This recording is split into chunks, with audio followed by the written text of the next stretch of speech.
നമസ്കാരം.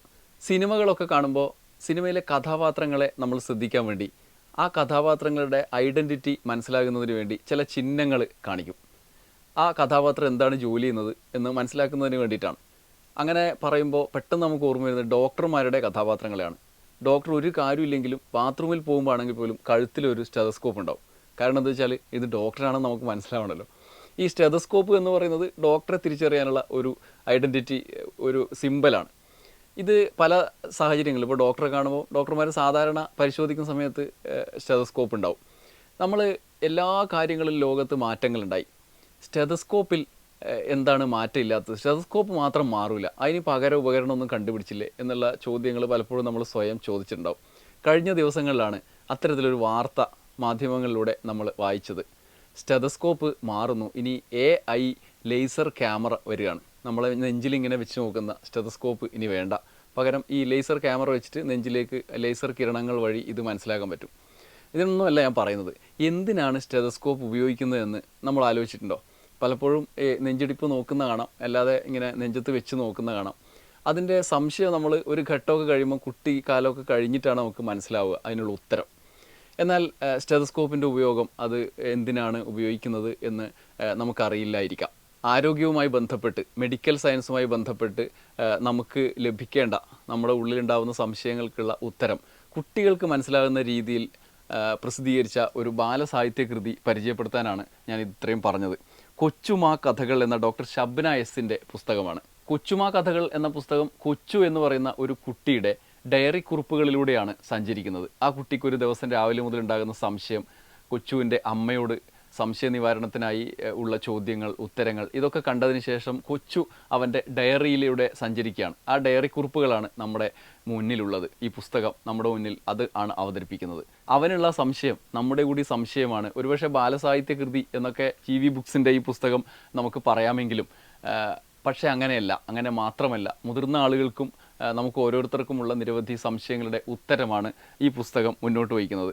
പുസ്തകത്തിൻ്റെ പ്രത്യേകത ഈ ഓരോ വിഷയത്തെ സമീപിക്കുന്നതും അത് നമ്മുടെ മുന്നിൽ അവതരിപ്പിക്കുന്നതിലുമുള്ള കൗതുകമാണ്.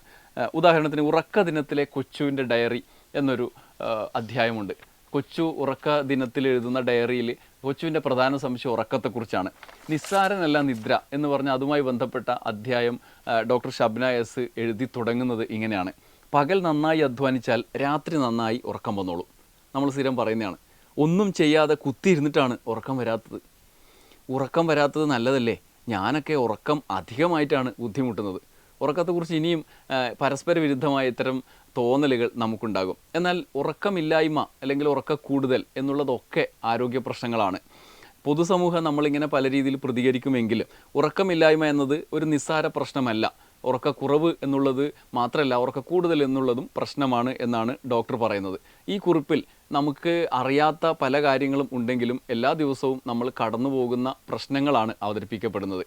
എങ്ങനെയാണ് നമ്മുടെ ആരോഗ്യം മുന്നോട്ട് കൊണ്ടുപോകേണ്ടത്, അതിനെ എങ്ങനെയാണ് നേരിടേണ്ടത് എന്നൊന്നും നമ്മൾ പലപ്പോഴും ബോധവടല്ല. എന്നാൽ അതിനെക്കുറിച്ചുള്ള ബോധവൽക്കരണം കൂടി ഈ പുസ്തകം മാറുകയാണ്.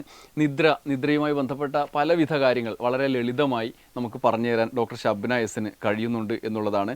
അതുപോലെ തന്നെയാണ് ഈ നമ്മുടെ കേൾവിയെക്കുറിച്ചുള്ള, ചിലപ്പോൾ നമ്മൾ ഒരിക്കലും എനിക്ക് വൃത്തി കേൾക്കുന്നുണ്ടെന്ന് വിചാരിക്കും, പക്ഷേ കേൾവിക്ക് എന്താ പ്രശ്നം ഉണ്ടാവും, നമുക്ക് മനസ്സിലാകാത്ത രീതിയിലുള്ള പ്രശ്നങ്ങളുണ്ടാവും, ശ്വാസോച്ഛ്വാസത്തിലെ പ്രശ്നങ്ങളുണ്ടാവും, നമ്മളെ നടപ്പിലും നോർമലായി നമ്മൾ ചെയ്യുന്നു എന്ന് വിചാരിക്കുന്ന പല കാര്യങ്ങളിലും പ്രശ്നങ്ങളുണ്ട്. അതിൻ്റെയൊക്കെ അനന്തരഫലമായിട്ടാണ് ഏതെങ്കിലും ഒരു ഘട്ടത്തിൽ വലിയൊരു ആരോഗ്യ പ്രശ്നം പെട്ടെന്ന് നമ്മളിലേക്ക് വരുന്നത്. ഇത്രയും കാലം നമ്മൾ ശ്രദ്ധിച്ചില്ലല്ലോ എന്ന് അപ്പോഴാണ് നമ്മൾ വിചാരിക്കുക. ഇതൊക്കെ ഇതിൽ ഷബ്ന വിശദീകരിക്കുകയാണ്. നമ്മുടെ ജീവിതത്തെ നമുക്ക് എങ്ങനെ നേരിടണം എന്ന് നമ്മളെ പരിചയപ്പെടുത്തുന്ന, പ്രത്യേകിച്ച് കുട്ടികൾക്ക് അറിയേണ്ട, നിർബന്ധമായി അറിഞ്ഞിരിക്കേണ്ട കാര്യങ്ങളിലേക്കാണ് ഈ പുസ്തകം നമ്മുടെ ശ്രദ്ധ എത്തിക്കുന്നത്. നമ്മുടെ അവയവങ്ങളെക്കുറിച്ചുള്ള പ്രത്യേക ഭാഗങ്ങൾ ഈ പുസ്തകത്തിൽ ശ്രദ്ധേയമാണ്. കുഞ്ഞുങ്ങൾക്ക് അറിയാത്ത പല കാര്യങ്ങളിലൊന്നാണ് നമ്മുടെ പ്രത്യക്ഷത്തിൽ കാണുന്നതും ഉള്ളിലുള്ളതുമായ അവയവങ്ങൾ. അവയവങ്ങളെക്കുറിച്ച് പറയുന്ന അധ്യായങ്ങളിൽ അവയവങ്ങൾ നേരിടുന്ന പ്രശ്നങ്ങൾ, പുതിയ കാലത്ത് നമ്മുടെ ഭക്ഷണശീലങ്ങൾ ഉണ്ടാക്കുന്ന പ്രശ്നങ്ങളൊക്കെ പറയുന്നുണ്ട്. ചില ഭാഗങ്ങൾ അവർ അവതരിപ്പിക്കുന്നത് കൗതുകകരമാണ്. കരൾ കാര്യങ്ങൾ എന്ന അധ്യായത്തിൻ്റെ തുടക്കം ഇങ്ങനെയാണ്: മമ്മയുടെ കൂടെ ഉറങ്ങുന്ന ദിവസങ്ങളിൽ കഥ കേട്ടുകൊണ്ടാണ് ഉറങ്ങുന്നത്. ചില ദിവസങ്ങളിൽ കൊച്ച് ഉറങ്ങാൻ കിടന്നാലും മമ്മയ്ക്ക് എഴുതാനോ വായിക്കാനോ ഉണ്ടാകും. അങ്ങനെയുള്ളപ്പോൾ റേഡിയോയിൽ പാട്ടുകൾ കേട്ടുകൊണ്ടാണ് കൊച്ചുറങ്ങുക. റേഡിയോ ഓൺ ചെയ്തപ്പോൾ ആദ്യത്തെ പാട്ട് വന്നു, കരളെ കരളിൻ്റെ കരളെ എന്ന് പറയുന്ന വിനീത് ശ്രീനിവാസൻ പാടിയ പാട്ട് വന്നു. പിന്നീട് കരളിനെക്കുറിച്ചായി. എന്താ അമ്മേ കരളെ എന്ന് വിളിച്ചത്, അങ്ങനെ ഒരു മനുഷ്യനെ വിളിക്കാമോ എന്നുള്ള ചോദ്യമാണ് ആ കുഞ്ഞ് ചോദിക്കുന്നത്. പിന്നീട് കരളിനെക്കുറിച്ചുള്ള മറ്റ് ചില വർത്തമാനങ്ങളിലേക്ക് അമ്മ കടക്കുന്നതും അതിൻ്റെ വിശദാംശങ്ങളുമാണ്. ഇതൊരു മാതൃകയായിട്ട് ഞാൻ എടുത്തു പറഞ്ഞു എന്നുള്ളൂ. ഇങ്ങനെ നമുക്ക് കൗതുകം ഉണ്ടാക്കുന്ന തരത്തിൽ വിഷയങ്ങളിലേക്ക് എത്തിച്ചെല്ലാൻ ഡോക്ടർ ഷബ്ന എസിന് ഈ പുസ്തകത്തിലൂടെ കഴിഞ്ഞു. ഇങ്ങനെ നമ്മൾ അറിയേണ്ട പലവിധ ശാരീരിക അവസ്ഥകളെക്കുറിച്ച്, ശരീരത്തിൻ്റെ അവയവങ്ങളെക്കുറിച്ച് ഒക്കെ ആരോഗ്യകരമായ വിവരങ്ങൾ ഒക്കെ നമുക്ക് മുന്നിലേക്ക് ഡോക്ടർ ഷബ്ന എസ് അവതരിപ്പിക്കുകയാണ് ഈ പുസ്തകത്തിലൂടെ. കൊച്ചുമ കഥകൾ എന്ന ജീവി ബുക്സിൻ്റെ ഈ പുസ്തകം ആരോഗ്യത്തെക്കുറിച്ച്, നമ്മുടെ ശരീരത്തെക്കുറിച്ച് നമുക്ക് സമഗ്രമായ ഒരു ബോധവൽക്കരണത്തിന് സഹായിക്കുന്ന, അതേസമയം തന്നെ കൗതുകകരമായി നമുക്ക് വായിക്കാവുന്ന രീതിയിൽ അവതരിപ്പിക്കപ്പെട്ട ഒരു പുസ്തകമാണ്. ഇന്നത്തെ പുസ്തകപ്പുഴ ഇവിടെ അവസാനിപ്പിക്കുകയാണ്.